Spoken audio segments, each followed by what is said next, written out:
அனைவருக்குமே வணக்கம். சற்று முன் கிடைத்திருக்கக்கூடிய ஒரு மிக மிக முக்கியமான செய்தி ஒன்று வெளியாகியுள்ளது.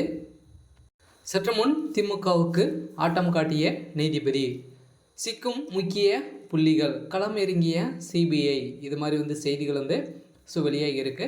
இதை பற்றி தான் இந்த வீடியோவில் நம்ம முழுமையாக பார்க்க போகிறோம்.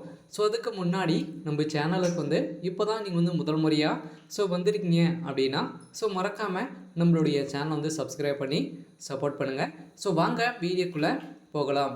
ஏற்கனவே பார்த்தீங்கன்னா கள்ளக்குறிச்சியில் ஒரு மிகப்பெரிய சம்பவங்கள் நடந்துச்சு இல்லையா? பார்த்தீங்கன்னா கள்ளச்சாராயத்தில் பார்த்தீங்கன்னா விஷங்களுக்கு கடந்து அதில் ஒரு 68 பேர் பார்த்தீங்கன்னா உயிரிழந்த சம்பவம் தமிழகத்தையே ஆட்டி படிக்கக்கூடிய அளவிற்கு ஒரு மிகப்பெரிய சம்பவங்களாக நடந்திருந்து, இந்த சம்பவத்தின் அடிப்படையில் தான் திமுகவை சேர்ந்த அமைச்சர்களுக்கும் நிர்வாகிகளுக்கும் நிறைய கள்ளக்குறிச்சி சார்ந்த கவுன்சிலர்களுக்கும் பார்த்தீங்கன்னா இதில் தொடர்பு இருக்குது அப்படின்ற மாதிரி தான் இப்போ பார்த்தீங்கன்னா எழுப்பப்பட்ட கேள்வியில் பார்த்தீங்கன்னா நீதிபதி சஞ்சீவ் அவர்கள் பார்த்தீங்கன்னா இப்போ இந்திய உயர் நீதிபதி உச்சநீதிமன்ற நீதிபதி அவர்கள் போட்ட சம்பவத்தினால்தான் இப்போ பார்த்தீங்கன்னா அதிரடியாக திமுகவை சேர்ந்த முக்கிய புள்ளிகள் அனைவருமே சிக்கக்கூடிய சம்பவங்கள் நடந்திருக்கு.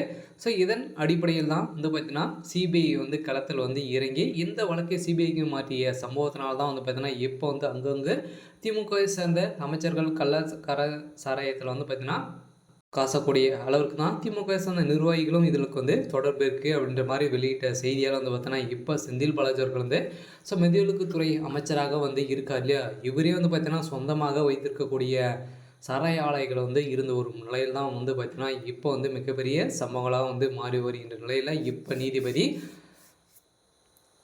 சிங் அவர்கள் போட்ட அதிரடி உத்தரவால் தான் இப்போ பார்த்தீங்கன்னா இந்த சாராய வழக்கில் சிக்கிய 68 பேர் உயிர் பார்த்தீங்கன்னா திமுகவுடைய அரசு தான் இதற்கு பொறுப்பு அப்படின்ற மாதிரி இப்போ நீதிபதி அவர்கள் முக்கிய புள்ளிகள் அனைத்தையுமே சிக்க வைக்கக்கூடிய அளவிற்கு இப்போ நடந்திருக்கு. இருந்தாலும் கள்ளக்குறிச்சியில் பார்த்தீங்கன்னா முக்கிய புள்ளியாக வளம் வந்த கலாச்சார வழக்கில் வளம் வந்த திமுக சார்ந்த கவுன்சிலர் ஒருவர் தான் பார்த்தீங்கன்னா இப்போ அதிரடியாக கைது செய்யப்பட்ட சம்பவம். இப்போ திமுகவை ஒட்டுமொத்தமாக கதையை முடிக்கக்கூடிய அளவிற்கு இப்போ இந்த வழக்கில் பார்த்தீங்கன்னா ஒட்டுமொத்தமாக காலி செய்யக்கூடிய அளவுக்கு இப்போ நடந்திருக்கு. இருந்தாலும் திமுக சமீப காலமாக ஒரு மிகப்பெரிய பிரச்சனைகள் இருந்த ஒரு நிலையில் இந்த பிரச்சனை அடிப்படையில் பார்த்தீங்கன்னா யாருமே வராத நிலைக்கு இப்போ திமுகவுடைய தலைமையகத்துக்கு பெரிய இடியாக தான் விழுந்திருக்கு. இருந்தாலும் திமுக சார்ந்த அமைச்சர்கள் வைத்திருக்கக்கூடிய சாராய ஆலைகள் அனைத்தையுமே மூடப்படும். இதற்கு சட்டத்துக்கு விரோதமான வைத்திருக்கக்கூடிய அனைத்து ஆலைகளும் மூடப்பட்ட சம்பவம் இப்போ நீதிபதி அவர்கள் போட்ட உத்தரவால் தான் நீதிபதிக்கே ஒரு மிகப்பெரிய பிரச்சனைகள் வந்திருக்கு. இருந்தாலும் இப்போ சிபிஐ பார்த்தீங்கன்னா அதிரடியாக காலத்தில் இறங்கி திமுக சேர்ந்த அமைச்சர்களை வீட்டில் ரைடில் நடந்து வரும் நிலையில் தான் இப்போ பேசும் பொருளாய் மாறி இருக்குது. இருந்தாலும் என்ன நடக்க போகுது அப்படின்றத வெயிட் பண்ணி பார்க்கலாம்.